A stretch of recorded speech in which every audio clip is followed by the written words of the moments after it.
Welcome. I'm going to be doing your second lesson today in Matthew 25. Last week I did the first part of Matthew 25, chapters 1 through 13. Today we're going to do 14 through 30. And there's 3 other parts of the Bible I'm going to read. So I'm going to start with the 2 parts of the Bible that I'm going to start talking to you about first. I'm going to let you know this ahead of time that some of this stuff does not pertain to the Bible, directly out of the Bible, but the rest of it does. Most of the stuff that's not in the Bible is for illustration purposes only. So we're going to start with Matthew. Verses 14 through 30 on chapter 25. For the kingdom of heaven is as a man traveling into a far country, who called his own servants and delivered unto them his goods. And unto one he gave 5 talents, to another 2, and to another 1, to every man according to his several abilities, and straightway took his journey. Then he that had received the 5 talents went and traded with the same, and made them other 5 talents. And likewise he had received 2, he also gained another 2. But he that received 1 went and digged in the earth, and hid his Lord's money. After a long time the Lord of these servants cometh and reckoneth with them. And so he that had received 5 talents came and brought other 5 talents, saying, Lord, thou deliver this unto me 5 talents. Behold, I have gained beside them 5 talents more. His Lord said unto him, Well done, thou good and faithful servant. Thou hast been faithful over a few things. I will make thee ruler over many things. Enter thou into the joy of thy Lord. He also that had received the 2 talents came and said, Lord, thou deliverest unto me 2 talents. Behold, I have gained 2 other talents beside them. His Lord said unto him, Well done, good and faithful servant. Thou hast made thee ruler over many things. Enter thou into the joy of thy Lord. Then he which had received the 1 talent came and said, Lord, I knew thee that thou art a hard man, reaping where thou hast not sown, and gathering where thou hast not strawed. And I was afraid, and went excuse me, and hid thy talent in the earth. Lo, there thou hast, that is thine. His Lord answered and said unto him, Thou wicked and slothful servant,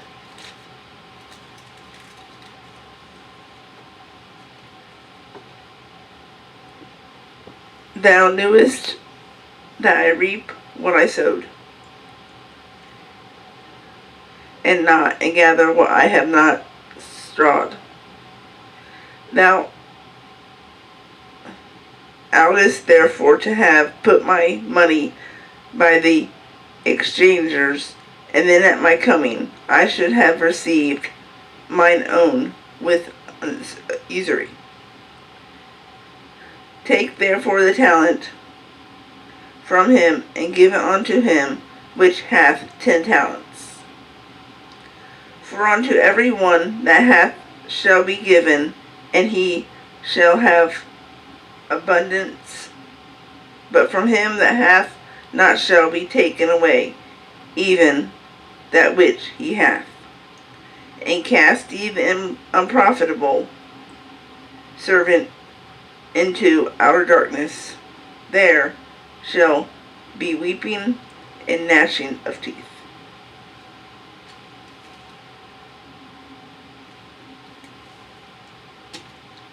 Next part of the Bible I'm going to be reading is going to be in Luke.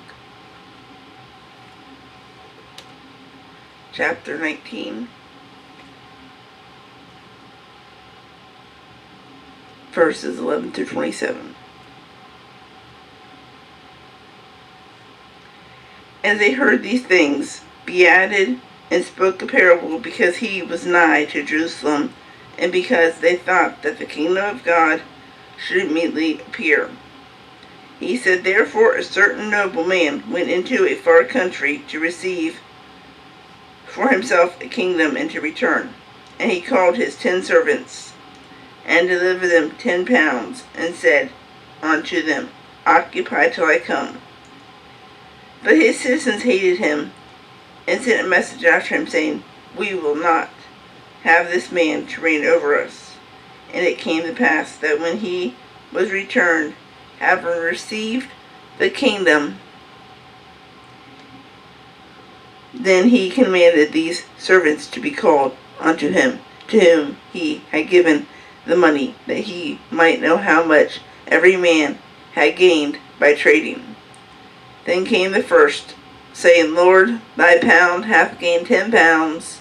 And he said unto him, well, thou good servant, because thou hast been faithful in a very little,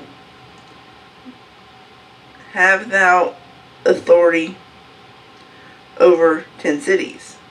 And the second came, saying, Lord, thy pound hath gained £5. And he said likewise to him, be thou over 5 cities.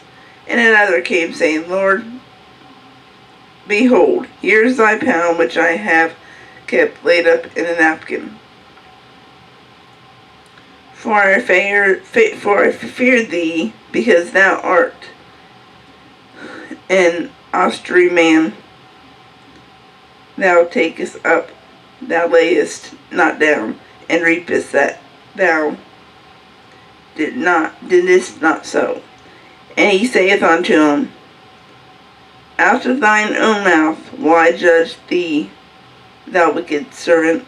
Thou knewest that I was an austerity man, taking up that I had not laid down, and reaping where I did not sow.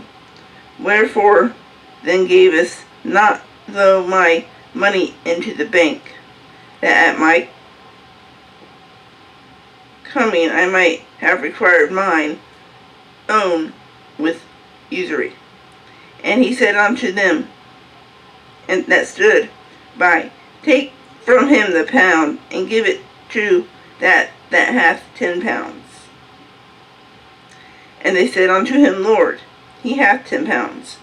For I say unto you, that unto every one which hath shall be given, and from him that hath not, even that he shall be taken away from him.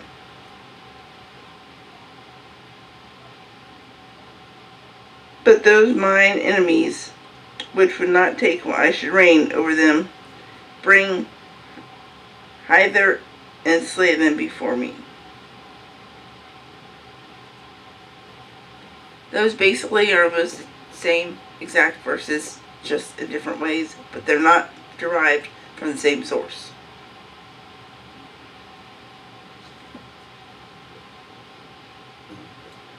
The book I'm referring to, for illustration purposes and other reasons, is called Life's Greatest Lesson. If you would like a copy of that, please let me know. I have a copy that I'm willing to give out to others that want to read it and return it. This parable I'm referring to has a few names. It's called the parable of the talent, the parable of the minas, or the parable of pounds. The parable of pounds is considered the verses in Luke. Like I said, the master servant he put the in charge of goods. Well, he took a trip, and what I'm going to use for my illustration purposes is $2.5 million, $1 million, and $500,000. 2 servants went out and started a business and doubled their money, whereas one servant buried his because he was scared of losing it. When the servant came back, he was assessing the stewardship of his servants. What do I mean by stewardship? tell you that here in a minute. How faithful they were in making wise investments of goods to obtain a profit. Right there is kind of what stewardship means. And then the master also sought some profit from the servants' oversights and gained, but I said gained faithfulness of the servants' part. They gained faithfulness because of what they had done. The two that made the money on their stewardship, they got positive reward, but the one that was unfaithful, who played it safe, got negative compensation. We're going to read Exodus now. Just one verse in Exodus.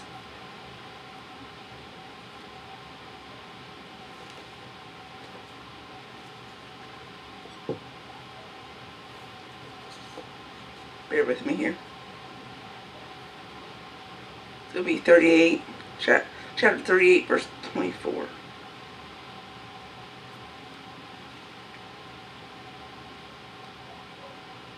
All the gold that was occupied for the work, and all the work of the holy place, even the gold of the offering, was 29 talents and 730 shekels, after the shekel of the sanctuary.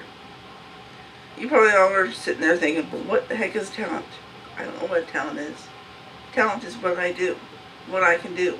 I have a talent for writing. No, I have the ability to write, but not the talent to write. Now here's what a talent is.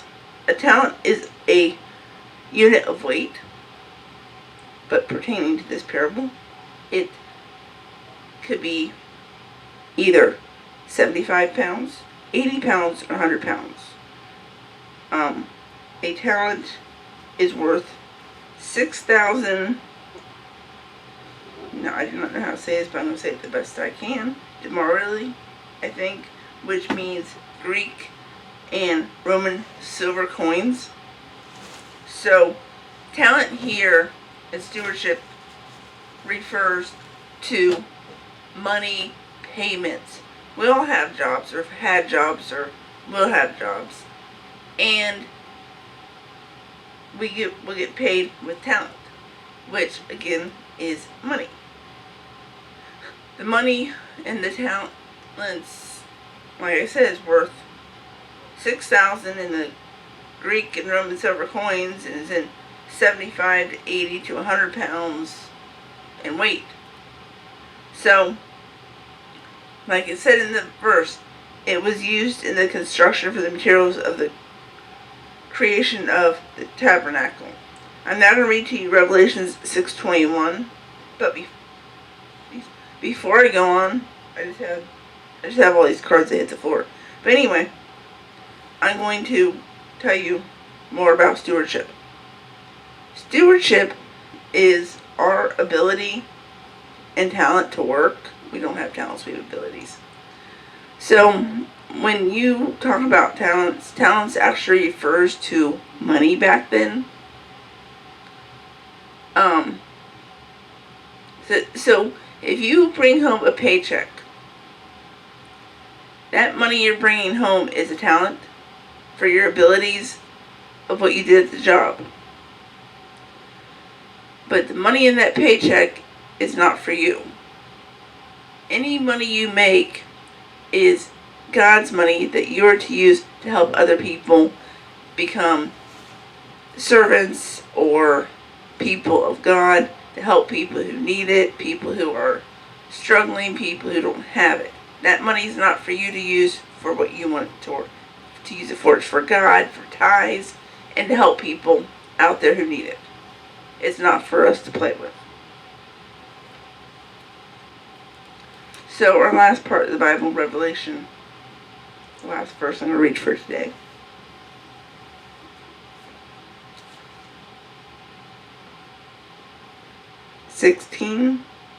Verse 21.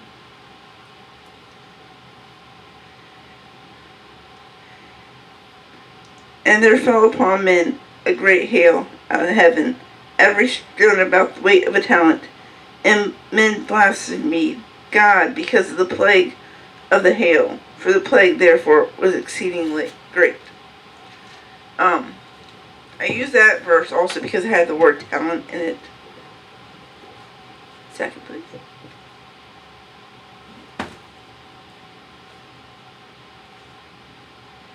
And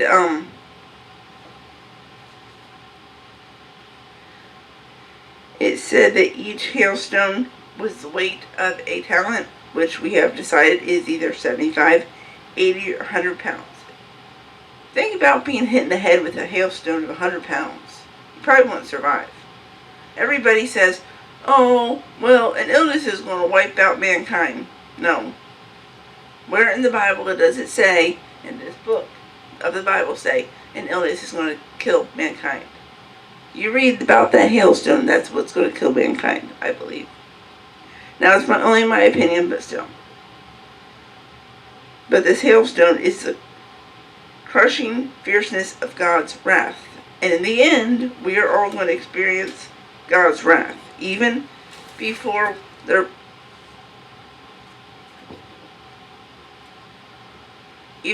rapture, all of us will experience something of God's wrath. Next week I will be teaching the lesson on... too far there. The sheep and the goats, which is the judgment of the nations. So tune in next week for that lesson.